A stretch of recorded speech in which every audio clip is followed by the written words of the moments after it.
Oi, pessoal, tudo bem? Vamos falar um pouquinho aqui na nossa aula de geografia sobre a Revolução Verde, da Revolução Verde até a biotecnologia. A Revolução Verde essa expressão foi criada em 1966, numa conferência em Washington. O programa da Revolução Verde surgiu com o propósito de aumentar a produção agrícola e desenvolver as pesquisas em sementes, fertilização do solo e utilização das máquinas do campo. Tudo isso para aumentar a produtividade do campo, tá? Como é que se daria isso? Através do desenvolvimento de sementes adaptadas para solo e clima, tá? Houve um aumento considerável na produção de alimentos, só que o problema da fome não foi solucionado, né? Porque a produção dos países desenvolvidos, né, é destinada principalmente para os países ricos, né? Para eles mesmos, como Japão, Estados Unidos e União Europeia. Com a evolução da tecnologia, foram criados novos ramos de pesquisa para garantir o aumento da produtividade também, né? Não para solucionar o problema da fome. Então, com o sucesso da Revolução Verde, surgiu então a biotecnologia, né? Que é o conjunto de técnicas que vão envolver a manipulação de organismos vivos para a gente obter produtos específicos ou modificar produtos. A biotecnologia, então, utiliza DNA para a gente conseguir alcançar novas sementes. E a biotecnologia, então, é um instrumento essencial para a gente conseguir uma garantia de fornecimento de alimentos a nível global e estabelecer alguns setores sustentáveis nos países em desenvolvimento. Na agricultura, a gente pode obter bens através da biotecnologia, como adubo, pesticidas, silagens, mudas de plantas.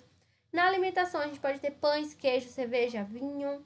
A gente pode ter químicos, como acetona. A gente pode ter recuperação do petróleo do meio ambiente, tratamento de lixo, purificação da água. A gente pode ter embriões lá na pecuária, antibióticos, hormônios e vários produtos farmacêuticos na área da saúde. Então, a biotecnologia é mais do que uma questão econômica, é uma questão humanitária, é uma questão ambiental, é uma garantia de fornecer alimentos a nível mundial. Então, a gente tem que melhorar o quê? O desmatamento, a erosão da terra e falta de água, que pode desestabilizar populações inteiras, tá, pessoal? Falando nisso, vamos falar um pouquinho sobre as condições climáticas, né? Para a população urbana, tempo e clima não vai influenciar muito no nosso dia a dia. A não ser que chova bastante, a gente não consiga sair de casa para trabalhar. Mas na zona rural isso tem muita importância.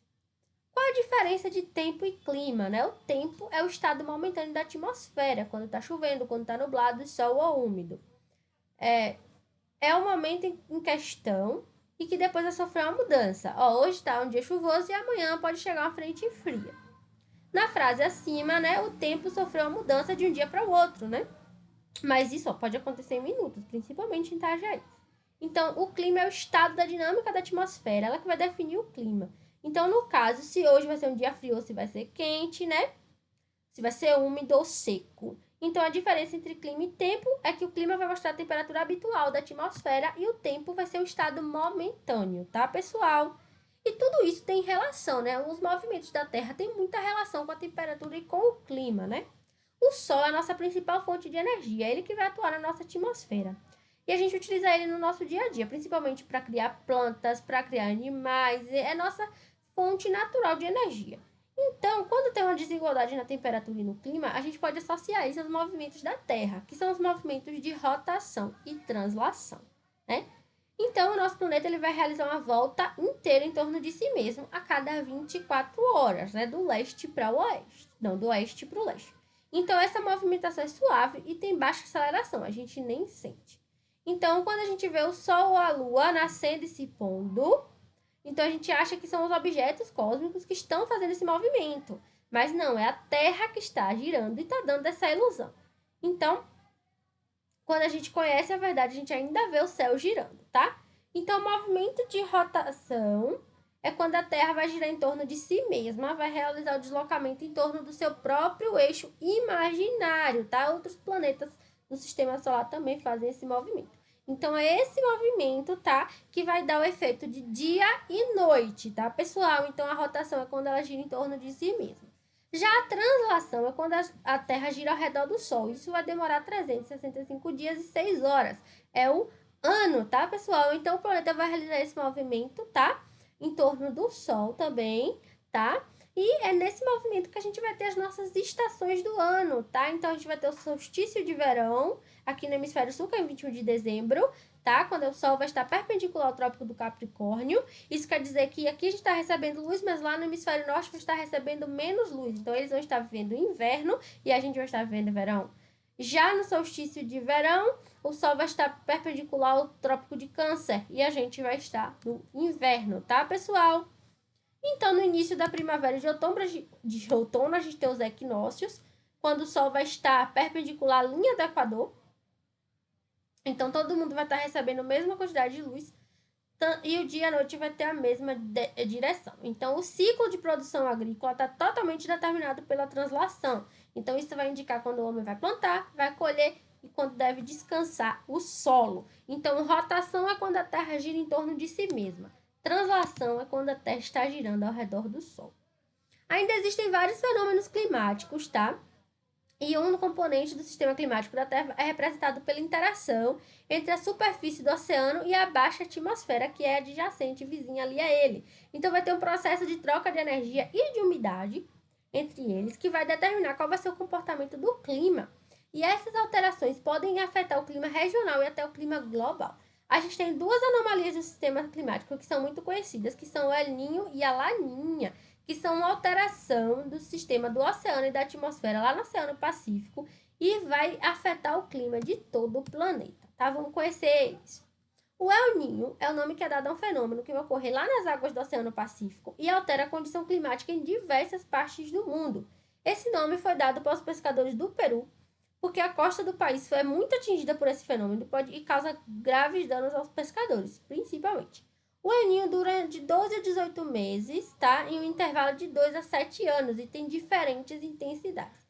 Então, quando ocorre esse fenômeno, as mudanças do clima são diferentes em cada parte do mundo. Então, vamos ter seca lá no Sudeste Asiático, um inverno mais quente na América do Norte e temperaturas elevadas na costa oeste da América do Sul. Então, por isso que os pescadores do Peru são mais prejudicados. E todas essas mudanças acontecem porque vai aumentar a temperatura na superfície do mar, lá nas águas do Pacífico, principalmente na região oriental. E a pressão na região vai diminuir, então a temperatura do ar vai aumentar, vai ficar mais úmido. E essa mudança nessa parte do mundo vai causar uma mudança drástica na direção e na velocidade dos ventos a nível global, tá? Então as massas de ar vão mudar em várias regiões do planeta. Olha que interessante. Os efeitos do El Niño no Brasil vão causar prejuízos e benefícios, só que os danos são maiores que os benefícios. Então, esse fenômeno é muito temido pelos agricultores aqui no país. E a região mais afetada é a região sul.